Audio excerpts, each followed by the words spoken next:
Hello and welcome. Introduction. In this video, I'm going to introduce our first RISC-V assembly language program. But before I get into that, I would like to show you the software that I'll be using for this video. The software that I'll be using in this video is the RISC-V Assembler and Runtime Simulator, RARS. This is the front end of the RARS. Now, you can download this software from this website. I have provided the link in the description. Before I get into the RARS, let me draw your attention to another simulator called MARS, MASK. MARS stands for MIPS, Assembler and Runtime Simulator. RARS is directly inspired by MARS, which was widely used in educational tool for the MIPS processor. The MIPS is a RISC-based processor. It is one of the earliest and most influential RISC architecture. Now, that's all I want to say about MARS. Let's return to the RARS and let's look at the toolbar, which is highlighted in this red box. There are options like File, Edit, Run, Settings, Tools, and Help.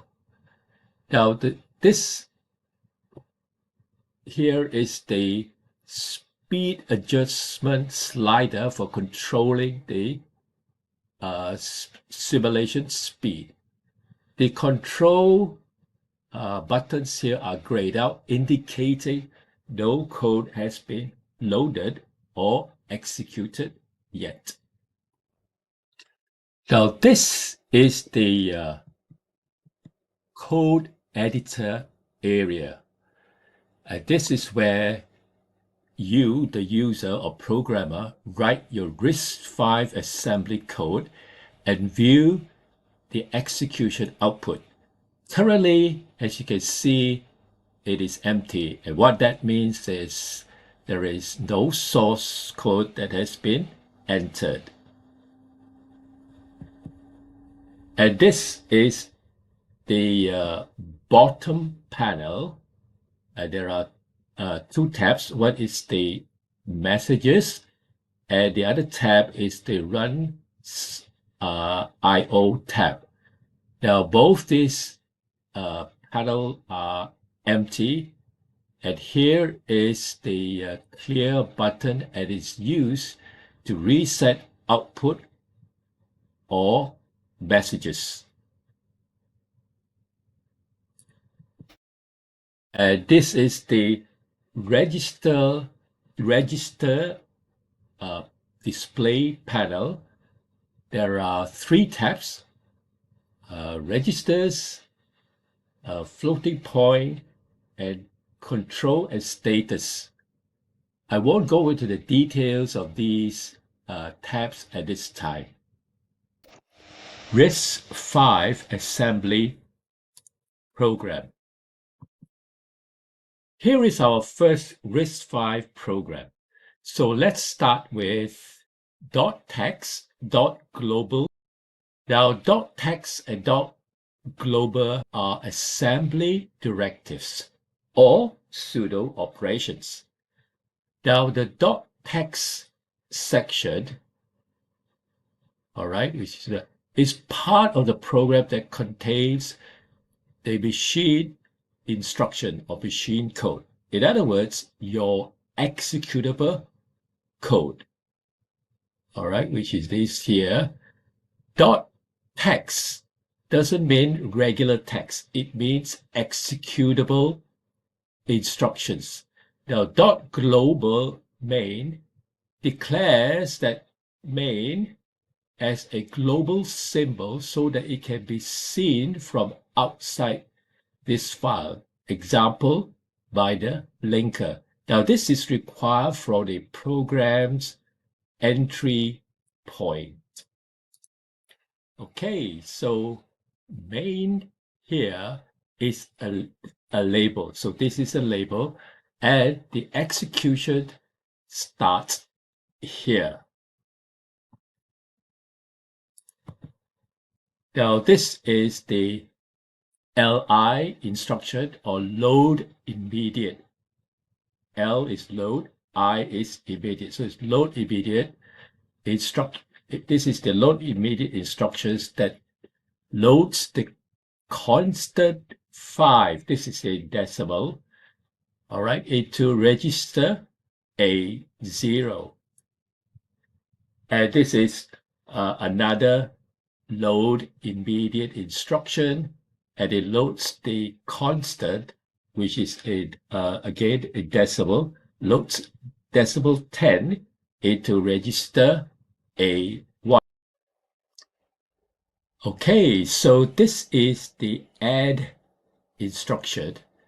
Basically, it adds the contents of A0 and contents of A1 and store the result in A2. So in this case, A0 is 5, A1 is 10, so A2 is equals to 5 and 10. So the result 15, 15, will be stored in A2. Now, this is another load immediate instruction, and basically it loads the constant 10 into register A7. Now, this indicates a system call for exit in the RISC-V simulator. And this is the eCall instruction, and this basically invoke a system call. So when A7 equals to 10, this signal the simulator to terminate the program.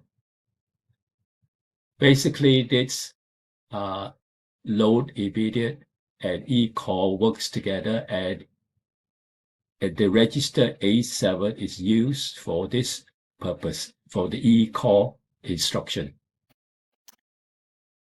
Hey, so for this code demonstration, I assume that you have downloaded the RISC software. For myself, I've downloaded it and kept it in this folder on my drive C. So it's somewhere here. Let me just zoom in. All right, mine is here. So let me exit that. So you can double click on this file. It's a RAS1_6.jar, or you may have it, or you may have created a shortcut on the desktop. So if you go back here, let's double click on this one, and you should have. Okay, so we now have the RARS. I'm going to call it RUS. Okay, not Rust, but RUS, RARS, running. I'm not sure that's the way to pronounce it, but for this video, I'm going to call it RUS. Now let's create our first RISC-V assembly program. So for that, we go to File, up here, select new, and this will automatically create this file for us, which is riscv1.asm. Now we can rename this at a later time, but for now we will type our program here in this code area.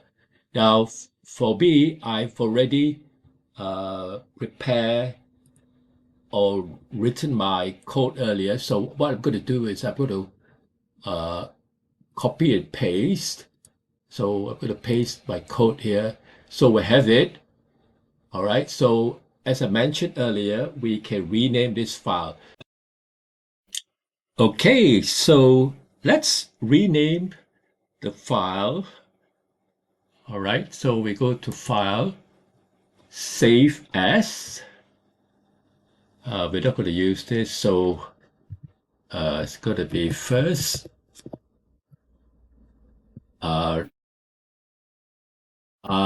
RISC-V for RISC-V assembly,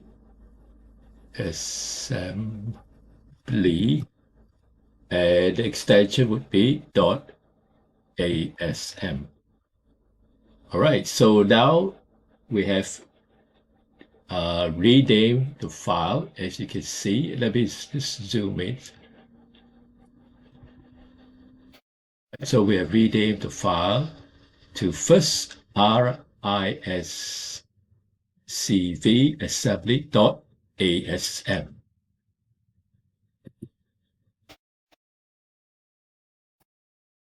Okay, before I go any further, I would like to take a look at this instruction. All right, so this is, notice this is load immediate, LI, A0, comma, constant 5. Now we've been through this before, but I'd like to draw your attention to this LI, load immediate instruction. Notice it's in lowercase. Now, okay, what if I change this L lowercase to L uppercase? So let me zoom out. And let me just change this to an uppercase. Notice the messages is clear at the moment. So let me go to assemble, go to run, assemble. Notice there are no errors. It says assemble operation completed successfully. All right, so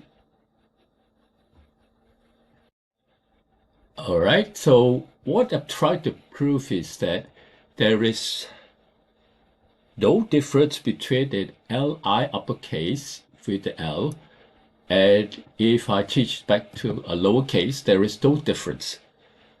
This coloring, when I put this to an uppercase L, is in black, and as it stands, when L is in lowercase, it's in blue. This is due to the syntax highlighting behavior of RISC editor. All right, so you just bear that in mind. Okay, so another thing is, what happens if I change this A0, lowercase a, to an uppercase A? Okay, let's give it a try. So change this to an uppercase, and then go to run, assemble. Now we have an error. So in other words, A0 must be in lowercase. So let me just change this back to lowercase a. Notice it's now totally in red. Earlier, as you see, when I change this to uppercase A, it goes to a black color. So let's now assemble it. All right. And it says here, assemble operation completed successfully. Now, before I go any further, I'd just like to point out one other thing. That is, an assembly language instruction usually consists of 4 fields. The first one is label, instruction operands, and followed by comments. All right, so I'd like to repeat it again. So usually it consists of label, instructions, operands, and comments. Okay, so returning back to our code here in Rust, I like to highlight that this part here is the label. This is the instruction, and these are here the operands, and followed by comments. All right. Okay, so one other thing is that Rust does not enforce strict column alignment. That means it doesn't really it insists that it has to start with a label, followed by the instruction and operands and then commands. So just to prove a point, so I move this, okay, to the edge, and I go to run. Watch this part here and assemble. Notice it assembled correct without any problems. Operation completed with completed successfully. All right, so let's go back here. Let me move this back. But for clarity, all right, for clarity and readability, we will stick to this particular format.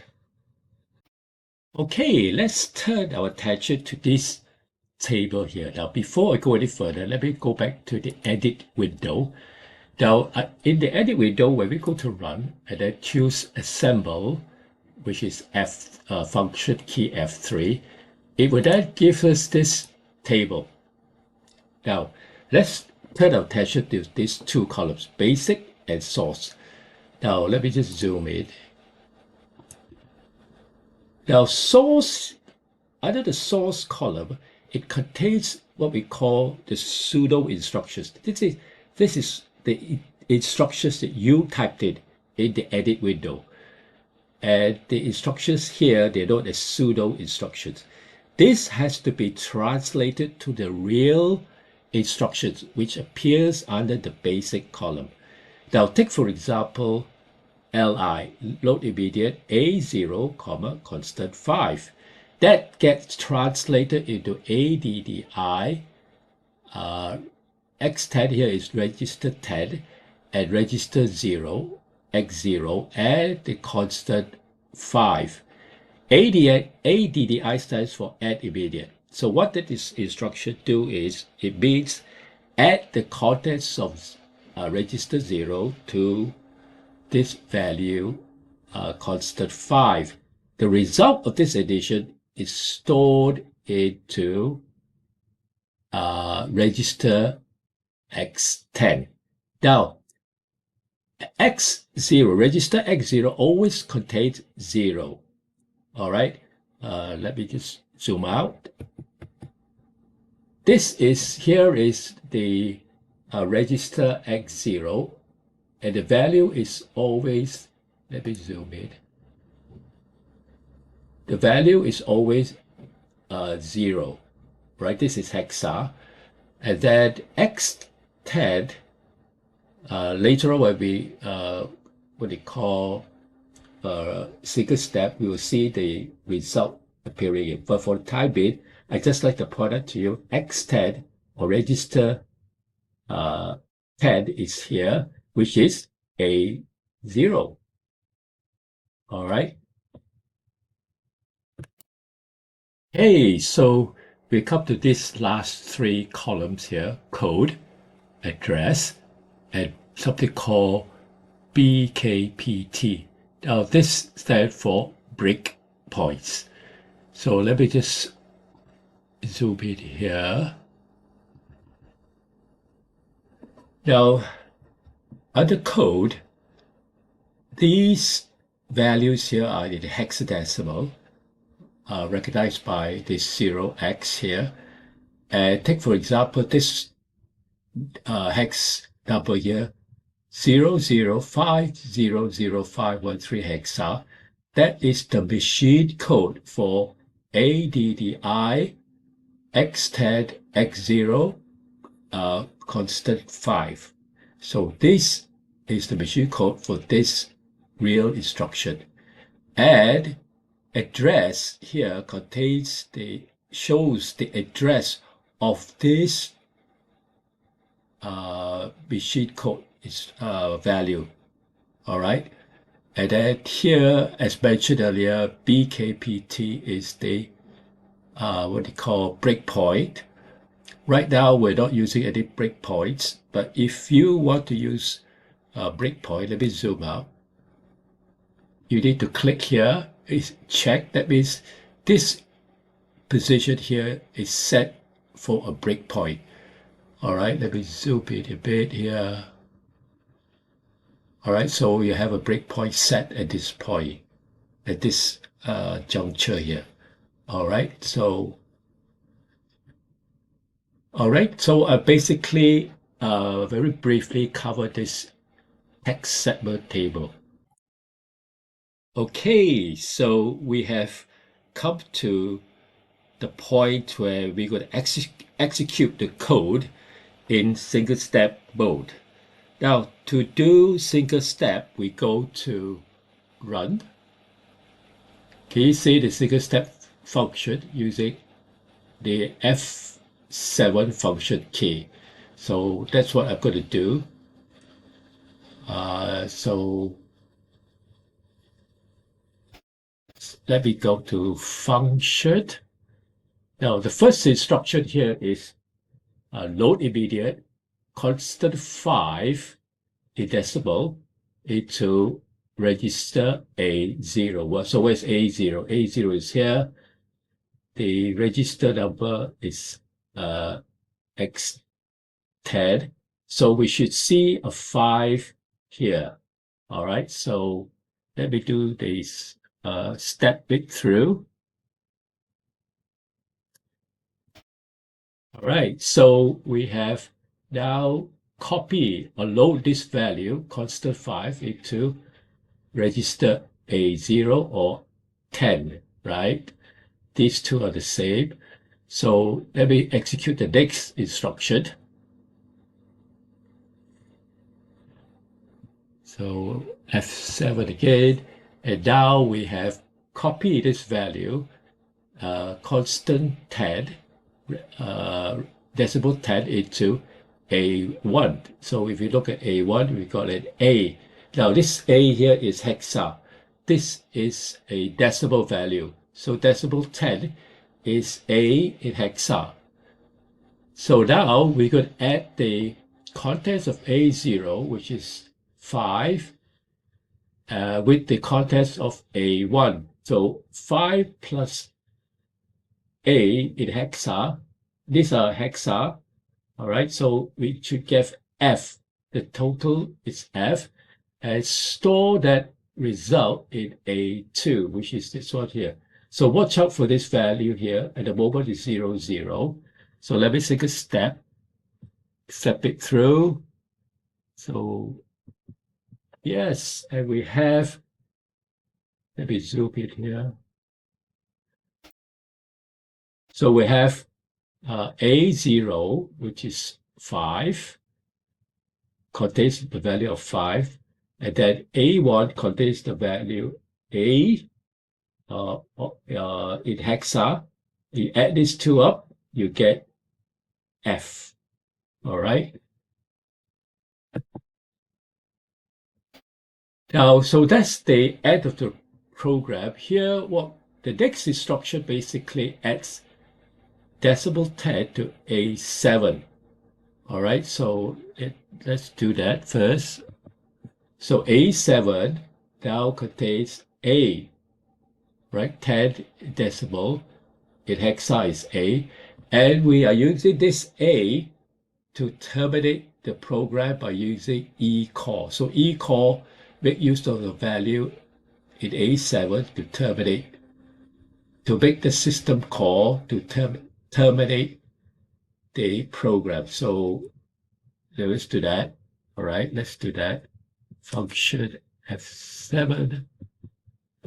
And if you go to the messages window or panel, it says here, we zoom in, it says here, program is finished running. So that's the demonstration for this program.